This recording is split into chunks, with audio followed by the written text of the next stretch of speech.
오늘 이 시간에는 생명의 삶 11호로 2일자 성도를 세우는 사랑과 헌신이란 제목으로 함께 말씀의 은혜를 나누기 소원합니다. 데살로니가 전서는 사도 바울이 2차 전도 여행 때 세운 데살로니가 교회를 향하여 쓴 서신서입니다. 데살로니가라는 도시는 알렉산더 대왕의 누이인 데살로니가의 이름을 따서 만든 도시인데요.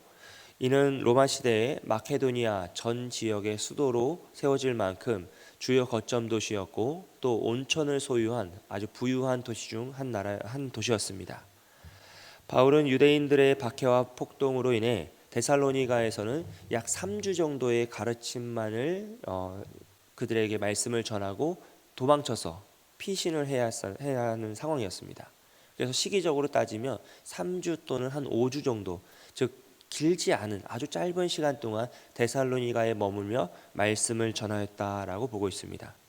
하지만 하나님께서는 이 짧은 시간을 아주 귀하게 사용하여 주셔서 데살로니가에서는 아주 많은 열매를 맺게 됩니다. 많은 사람들이 주의 말씀을 듣게 되었고 또 예수 그리스도를 구주로 영접하는 귀한 열매가 맺히는 그런 시간이 되었습니다. 하지만 데살로니가 교회 성도들이 그 복음을 듣는 시간 자체가 너무나 짧고 그 가르침의 양이 적다 보니까 그들이 주님을 영접하고 복음을 받아들였지만 온전한 그리스도의 삶을 살기에는 그들이 갖추고 있는 지식이 너무 얕았습니다. 그래서 그들은 잘못된 종말론에 빠져서 온전한 신앙의 삶을 살아가지를 못했습니다. 자신이 믿던 예수 그리스도, 죽음을 이기고 부활하신 그분, 승천하셨던 예수님이 다시 오실 것이다라는 말씀을 들었어요. 근데 언제 오실지는 아무도 모르잖아요. 그런데 주님이 곧 오실 것이다, 그때가 곧 오리라 라는 말씀을 확신을 가지고 일을 하지 않았어요. 주님이 다시 오실 것인데 내가 지금 직장에 나가는 것이 무엇이 중요하겠느냐. 주님이 오시면 이 모든 것이 끝나고 내가 천국에 갈 것인데 내가 지금 공부하는 것이 무슨 의미가 있고 내가 지금 애쓰는 이런 일상의 노력이 무슨 의미가 있겠느냐라고 하면서 그들은 일상생활 가운데 그리스도인들, 온전한 신앙인이 살아가야 할 삶의 방식을 취하지 않고 주님 다시 오실 그날을 기대하며 매일 예배하고 매일 찬양하고 매진하였다는 거죠. 재림에 매진하였습니다. 시한부 종말론적인 잘못된 신앙에 빠진 것이죠. 또한 그들은 주님이 오시기 전에 죽은 자들은 과연 어떻게 되느냐라고 하면서 자신이 알 수 없는 그 한계의 지식을 탐하며 혼란에 빠져버렸어요. 그들이 천국에 갈 것이다, 못 갈 것이다, 그럼 죽은 시체는 어떡하냐 하면서 별의별 자신들이 할 수 있는 온갖 상상을 다 하면서 잘못된 종말론에 빠져 살아갑니다. 그래서 바울은 그런 데살로니가 교회 성도를 향하여서 온전한 종말론에 대한 지식을 가르치고 또 자신을 계속적으로 대적하고 있는 유대인들을 대적하면서 복음의 확실성을 전하고 있습니다. 이러한 데살로니가 전서의 전체적인 구조를 살펴보면요, 1장부터 2장은 고난 중에도 신앙을 지키며 생활하는 데살로니가 교회의 성도들을 격려하고 축복하고 있습니다. 그리고 3장에 와서는 데살로니가 교회를 바라보는 바울의 감격과 감사의 마음을 전하고요, 4장부터 5장에는 그리스도의 재림, 즉 종말론에 대한 올바른 가르침을 전하면서 이 세상에서 그리스도인들, 성도들이 어떠한 경건의 삶을 온전히 살아가야 할지를 당부하고 가르치고 있습니다. 결국 바울은 데살로니가 전서를 통하여서 하나님에 대한 올바른 지식을 가르치고 구원받은 성도가 주님 다시 오실 때까지 어떠한 마음과 어떠한 태도로 온전히 그의 삶을 영위하고 또 이 세상 가운데 빛과 소금의 역할을 감당하며 살아가야 하는지를 가르치고 있다라고 보시면 되겠습니다. 데살로니가 전서 1장에서 바울은 데살로니가 교회 성도들에게 인사하고 또 그들이 믿음의 모범을 보인 것, 그들이 고난 가운데 그 믿음을 잘 지키고 있는 그 모범을 칭찬하며 그들을 격려하고 축복하였습니다. 그리고 오늘 말씀인 2장 1절부터 9절에 와서는 데살로니가 선교 초기에 있었던 그 고난, 빌립보에서의 고난과 데살로니가 교회 그 땅에서의 고난을 묵상하며 참 우리가 고생스럽게 너희에게 복음을 전하였지만 이 복음이 그 고생이 절대로 헛되지 아니하였다라고 증언합니다. 왜냐하면 그 잠시의 짧은 고난을 통하여서 그 땅 가운데 정말 많은 영혼이 구원받는 놀라운 열매가 맺혔기 때문이죠. 바울이 당하였던 고난은 빌립보에서 귀신 들린 여종이 그 귀신의 힘으로 점치는 여종이 있었는데 그 여종의 귀신을 내쫓으면서 그 여종의 주인들이 바울과 신라를 항소하였죠. 그래서 그들이 옥에 갇히고 채찍질 당하고 어려움 당하였지만 주님의 구원하심으로 그 땅에서 그 옥에서 구출되었고 그 땅을 떠났습니다. 하지만 유대인들은 그 빌립보에서 바울을 탄압하던 유대인들은 다시 데살로니가까지 바울을 쫓아와서 또 그를 탄압하고 억압하고 그들을 공격하였습니다. 그런 고난 가운데 어쩔 수 없이 또 바울은 베레아로 피난을 하게 되죠.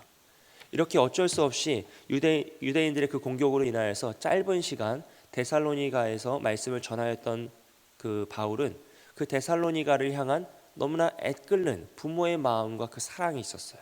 그래서 그 간절함으로 정말 너희가 잘 되길 원하는데 내가 너희와 짧은 시간밖에 함께 할 수 없어서 너무 안타깝고 아쉽다라고 하면서 계속적으로 표현하고 있습니다. 이러한 모습을 통해 우리는 전도자의 삶은 단회적이고 일시적으로 복음을 전하였다라고 해서 끝나는 것이 아니라 그 전도 대상자가 장성한 분량에 이르기까지 부모의 심정으로, 자녀를 향한 부모의 마음으로 그들을 돌보고 사랑하며 그들을 끝까지 책임져야 함을 알 수 있습니다. 물론 우리는 때를 어떤지 얻지 못하든지 언제나 복음을 전해야 되고 어디서나 누구에게든지 복음을 전할 수 있습니다. 그래서 그 시간이 우리에게 바울이 데살로니가에서 짧게 말씀을 전하였던 것처럼 우리에게 그 시간이 길게 유지되지 않을 수도 있어요. 잠시 지나치는 인연이지만 복음을 전해야 될 때도 있다라는 것이죠. 하지만 우리가 일상 가운데 우리 이웃들에게, 우리 주변인들에게 말씀을 전하고 복음을 전할 때에는 반드시 그들을 단순히 복음을 전하였다라고 해서 끝나는 것이 아니라 그들이 장성한 분량에 이르기까지 부모된 심정으로 어린 자녀를 키우는 그 부모의 끓는 마음으로 그들을 사랑으로 돌보고 지키고 복음이 열매 맺을 때까지 그들을 보호해야 한다라는 것을 알 수 있습니다. 바울은 또한 이렇게 복음을 전하는 우리가 갖추어야 할 그 태도와 또 정체성에 대해서 가르치고 있는데요. 첫째로는 간사함이나 부정함이나 속임이 없어야 한다라고 가르치고 있습니다. 불순한 동기를 가지고 복음을 전하거나 자신의 이익을 위해 복음을 사용해서는 안 된다라는 것이죠. 둘째로는 오직 하나님께 위탁받은 사명에 힘입어 하나님만을 바라보며 복음을 전해야 한다라고 가르칩니다. 복음은 아무나 전할 수 있는 것이 아닙니다. 복음은 하나님께 먼저 복음을 받은 자로서 그 복음에 빚진 자의 사명, 즉 그 복음의 확신과 그 복음의 사랑에 힘입어 그 복음에 빚진 자의 심정이 있어야지만 또 그 복음을 다른 이에게 전해줄 수 있다라는 것이죠. 또한 하나님만을 바라보며 그 복음을 전할 때 우리는 마지막까지 그 사명의 길을 온전히 달려갈 수 있습니다. 그래서 바울은 오직 하나님께 위탁받은 사명에 힘입어 하나님만을 바라보라라고 강조하고 있습니다. 세 번째로는 아첨이나 탐심이나 개인의 영광, 권위주의 등 사리사욕을 위해 복음을 사용해서는 안 된다라고 가르칩니다. 개인의 유익과 입신이나 인기를 위해 복음을 사용해서는 안 된다라는 것이죠. 오늘 이 시대에는 사람들의 관심을 받기 위해서 좀 세상적인 표현으로 복음을 전하는 분들도 많이 계십니다. 때로는 거친 표현, 거친 언어, 온전한 표준어가 아니라 욕설을 함께 담아서라도 복음을 전해야 한다라고 하면서 사람들의 관심을 받기 위해 그 복음을 그렇게 표현하시는 분들도 계십니다. 하지만 그것은 결코 복음의 순수성에 도움이 되지 않습니다. 우리는 언제나 예의 바르고 겸손한 태도로, 겸손한 말과 행동으로 우리의 삶을 통해 복음의 그 순수성과 진지함, 진정성을 나타내야 합니다. 그럴 때 우리의 이웃들이 우리의 삶을 보고 복음에 확신을 갖게 되고 하나님에 대한 그 사랑과 그 온전하심이 어떠한 것인지 우리의 삶을 통해 증명할 수 있어야 하는 것이죠. 결국 이 바울은 우리에게 복음의 순수성을 지키고 복음의 진정성을 가지고 그 사명의 확신을 가지고 나아가라라고 말하고 있습니다. 정말 이 시대에 그리스도인들에게 가장 필요한 것이 이 복음에 대한 사명의 확신성과 또한 진정성인 것 같습니다. 오늘 우리가 복음을 받은 자로서, 먼저 받은 자로서 그 사명에 대한 확신성이 없다면 우리는 복음을 전할 수 없습니다. 또한 그 복음을 전할 때 우리의 마음속에 진정성이 없다면 그 복음은 그들의 다른 이의 마음속에 전달되지 않을 것입니다. 말을 잘 못하더라도 진정성이 있을 때 우리는 마음이 통합니다. 내가 표현을 다 하지 못하더라도 온전한 사랑의 마음으로 그들을 돌볼 때 그들도 우리의 말과 행동을 통해 우리의 마음을 다 이해할 수 있다라는 것이죠. 그러므로 우리는 어떠한 모습이든지 우리의 마음과 우리의 뜻을 다하여서 하나님에 대한 확신과 사랑을 붙잡고 온전히 나아가야 될 줄 믿습니다. 저는 목회자로서 이 말씀을 묵상하면서 올 초에 들었던 한 목사님의 말씀이 생각났어요. 제가 젊은 목회자로서 저에게 경종을 울린 말씀이었어요. 이 코로나 시기가 시작되면서 많은 교회들이 어려움을 겪게 되었고, 그 어려움을 겪는 교회를 향하여 선배 목사님께서 이렇게 말씀하셨습니다. 제가 그 많은 문장 중에 한 문장을 읽어드릴게요. 교회는 목회자의 생존을 위해 존재하는 것이 아니다. 교회는 복음의 확장을 위해 하나님께서 이 땅에 세우신 거룩한 공동체이다. 그러므로 목회자는 자신의 생존이 아닌 오직 복음의 확장을 위한 사명에 매진해야 한다. 만일 그 목회자가 순수한 복음의 열정으로 자신의 사명을 감당한다면 하나님은 어떠한 환경 속에서도 그 교회를 붙드실 것이다. 만약 그렇지 않다면 그 교회가 망하는 것은 너무나 당연한 것이다. 코로나가 시작되면서 대면 예배가 금지되고 성도님들이 교회에 오실 수 없게 되었어요. 그러니 당연히 헌금도 줄어들죠. 정말 작은 개척교회들은 그 타격이 어마어마했습니다.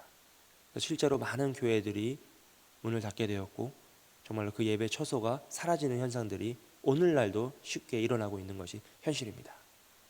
정말 코로나로 인해서 대면 예배가 없고 헌금이 줄어들면서 정말 그 교회의 존립 자체가 어려움에 겪고 있는 그 상황 가운데 한 선배 목사님께서 그런 어려움에 처한 목회자들, 후배 목회자들을 통하여 이런 말씀하셨어요. 교회는 목회자의 생존을 위해 존재하는 것이 아니다. 하나님께 세우신 교회라는 공동체는 오직 복음의 사명에 목숨을 거는 그 확실성을 가진 공동체이지 결코 그것에 생존 여부와 연결지어서는 안 된다는 것이죠. 만약 목회자가 그 사명을 온전히 붙잡고 나아간다면 코로나뿐만 아니라 더 끔찍한 상황이 오더라도 하나님은 그 교회를 붙드실 것이라는 거예요. 하지만 그렇지 않다면 그 교회는 당연히 망해야 한다라고 그렇게 경종을 울리시더라고요. 저는 이 말씀을 들으면서 제 자신에 대해서, 제 마음에 대해서 다시 한번 정말 두렵고 떨림으로 되돌아보는 시간이었습니다. 과연 나는 정말 순수한 마음으로 복음의 진정성을 가지고 이 사명의 길을 가고 있는 것인가? 아니면 나의 가족을 지키기 위해서, 나의 생존을 위해서 이 사명이란 이름으로 복음을 사용하고 있는 것은 아닌가? 정말 두렵고 떨림으로 되돌아보게 되고 저의 사역을 다시 한번 점검하는 시간이었습니다. 물론 이 말씀은 사역자들을 향한 말씀이긴 했어요. 하지만 오늘 우리 모든 믿는 그리스도인들에게도 충분히 적용할 수 있는 말씀이라 생각됩니다. 오늘 우리는 어떠한 마음으로 우리의 삶을 영위하고 있습니까? 하나님께서 우리에게 주신 우리의 모든 것들은 다 주의 영광을 나타내라고 주신 것인데, 이 생명과 물질과 모든 환경은 다 주의 영광, 복음을 나타내라고 주신 것인데, 과연 우리는 어떠한 마음과 어떠한 태도로 그것들을 사용하고 있고 또 영위하고 있습니까? 오늘 우리는 바울의 권면을 통해 먼저 복음을 받은 자로서의 사명을 다시 한번 되새기고 묵상하기 소원합니다. 우리에게 복음이 전해지기까지 정말 얼마나 많은 사람들의 수고와 헌신과 사랑이 있었겠습니까? 마찬가지로 오늘 우리의 수고와 사랑의 헌신을 통하여서 또 다른 이에게 이 복음이 전해져야 할 줄 믿습니다. 그것을 위해 우리는 바울의 가르침을 기억하며 오직 하나님만을 바라보고 하나님께 받은 복음의 사명의 빚진 자의 심정으로 자녀를 향한 부모의 애끓는 마음으로 더욱더 겸손하고 예의 바른 태도로 이 세상을 품고 사랑하며 나아갈 줄 믿습니다. 코로나의 상황 속에서 복음을 전하는 것이 너무나 어려운 시기입니다. 하지만 그 어느 때보다 복음을 필요로 하는 자들이 너무나 많습니다. 너무나 우울하고 너무나 지쳐있고 너무나 낙담한 영혼들이 이 세상 가운데 차고 넘치게 흘러넘치는 상황이 바로 이 코로나의 상황입니다. 그럴 때 우리는 산소망 되시는 예수 그리스도를 전하여서 이 복음의 능력으로 그들의 마음을 위로하고 그들이 이 고난 가운데 참 소망 되신 예수 그리스도를 붙잡을 수 있도록, 진리에 비치신 오직 말씀을 붙잡을 수 있도록 우리의 삶을 통하여 복음을 전해야 할 줄 믿습니다. 그러한 복음의 사명자의 삶을 온전히 살아가시는 저와 여러분이 되시길 주님의 이름으로 축복드립니다. 함께 기도하겠습니다.